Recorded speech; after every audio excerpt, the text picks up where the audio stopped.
Bratislava, an easy day trip from Vienna. Let's explore.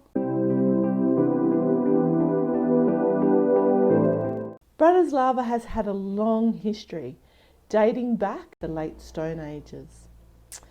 In the 2nd century BC, it held prominence as an important Celtic and defence and trading post. The Romans built military camps here during their reign. The first written record of Bratislava is from the 10th century, when it was part of the Moravian Empire. From 1536 to 1736, Bratislava was the capital of Hungary, known as Ponzoi.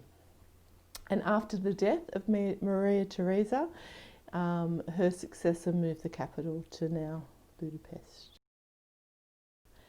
The Nazis moving in for a while and then spending some time under Soviet rule.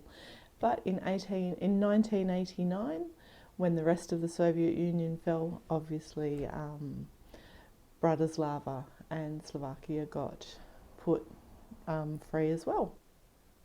When Czechoslovakia split in 1993, Bratislava became the now capital of Slovakia and joined the EU in 2004.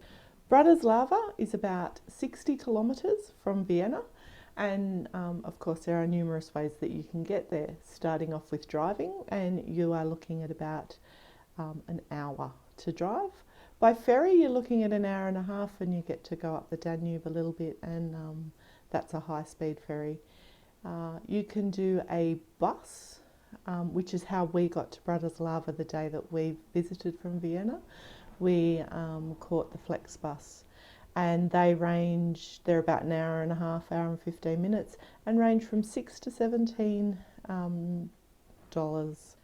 Budapest is a little bit further away, but it is doable for a day trip if you have limited time. Bratislava has some amazing statues and monuments that we encountered on our tour, and so why not start there? Our tour started at the Maria Theresa statue in a smaller square just off the main square in the old town, so let's have a little bit of a wander and have a chat about some of the statues that we encountered on our walk. Shona Nazi, or Agnik Lama, as he was really known in real life, is a cute little statue just off the main old square. And basically the story of this gentleman was he lived from 1897 to 1967, and he would wander the streets with a top hat and tails and offered to kiss women's hands with a smile. He was cheeky, he was fun, and he brought some life and love to the town. And so he's been immortalised with this gorgeous statue. Right next door is Kamal. He's a little bit cheekier. You can interpret whether you think he is resting before he climbs out of the pothole after a hard day at work, or is he just poised to get a sneaky little peekaboo up a lady's dresses as they walk past. Both of these are cute little statues in the middle of town and quite close to each other. As you leave the centre of the old square and that main square, and you've walked past Kamal and Shona Nasi, you come into another open pedestrian area where at one end you've got the National Theatre building, and then you've got this long promenade that you can walk up. Up that promenade there are more amazing statues, including poets and writers such as Hans Christian Andersen. His is quite a cute statue. So yeah, enjoy that wander. There's also some great mosaics in the pavers along there as well. As you'd probably aware, usually when you wander around the town there are always a couple of things that stick out and that are very, very noticeable. And one of those things in Bratislava is what they call the UFO observation deck.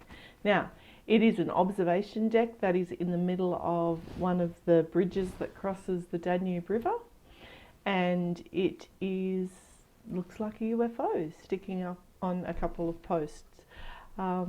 Yep, you can ride an elevator up and get amazing views. We didn't do that, we just saw it from lots of other vantage points. The other big noticeable landmark, I guess, when you're walking around Bratislava is the castle. The castle is built on top of the hill at the highest peak. It's noted that there was a castle on this spot since 907. And so today, if you want to visit the castle, you can go to the Slavic National Museum on one side, which has artworks and other amazing things that relate to the history of Bratislava and the Slavic people. And then also on the other side is the treasury, where you will find artistic skills represented in both gold and silver smiths. So, you know, hey, there's plenty to do. And there are some great vantage points on the walk up and down. As you come back from the castle and a few of the other sites around that side of the town, you come through what they call Michael's Gate.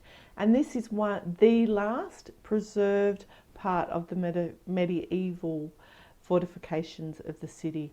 So you pass through a gate just like other people would have, and it would have been locked at night, like many of those medieval fortifications were, to keep out unwelcome people. And yeah, so in the middle of the gate, as you walk through, there is a gold distance thing from pointing out how far places are from that spot, so don't forget to look down. And as you come through the gate to head back into the old city, you will find the narrowest house or narrowest shop in Bratislava. If you would like to learn more about the fortifications and how they were built, how they were destroyed, and all of that sort of thing, inside Michael's Gate you will find a museum that will help you with that. Nestled in the shadows of the Bratislava Castle is St. Martins Cathedral. St. Martins Cathedral is on route of what they call the Royal Way, and between 1563 and 1830, 11 kings and queens and 8 of their consorts were actually crowned in this cathedral. While visiting the cathedral, make sure you visit the house with art in the windows. Right nearby is the Holocaust Monument. The synagogue was knocked down to build a highway, and so on the wall of this highway is printed a picture of the synagogue that is no more, and then a very moving monument that has the Star of David at the top. And when wandering around the Old Town, don't forget to look at the amazing buildings. The last thing I want to mention that we popped into on our way back to the bus station was St. Elizabeth's Church, also known as the Blue Church, for obvious reasons.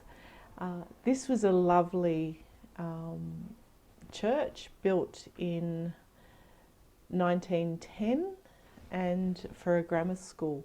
And it was closed when we got there. But looking inside, it was really lovely. The outside is just enchanting.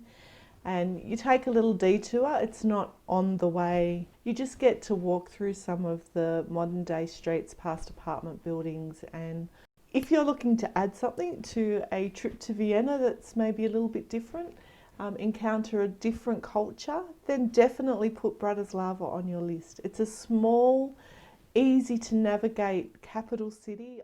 Thanks for watching and travel safe. Bye. If you liked what you saw today, why not subscribe to our YouTube channel? Thanks.